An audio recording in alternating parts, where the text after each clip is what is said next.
এদিকে চট্টগ্রামের আনোয়ারায় সর্দারপাড়া শ্রী শ্রী লোকনাথ ব্রহ্মচারী মন্দিরে শিব চতুর্দশী পূজা উদযাপিত হয়েছে।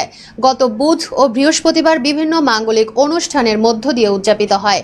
অনুষ্ঠানমালার মধ্যে ছিল শিব চতুর্দশী পূজা, গীতা পাঠ প্রতিযোগিতা, সাংস্কৃতিক অনুষ্ঠান, পুরস্কার বিতরণ, গীতা পাঠ, মহাপ্রসাদ বিতরণ ও পাল্টা কীর্তন।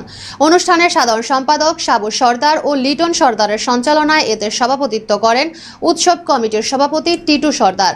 এতে আরও উপস্থিত ছিলেন লোকনাথ মন্দির কমিটির সভাপতি রুবেল দাস, মগধেশ্বরী মাতৃ মন্দির কমিটির সভাপতি সমর সর্দার সহ আরও অনেকে।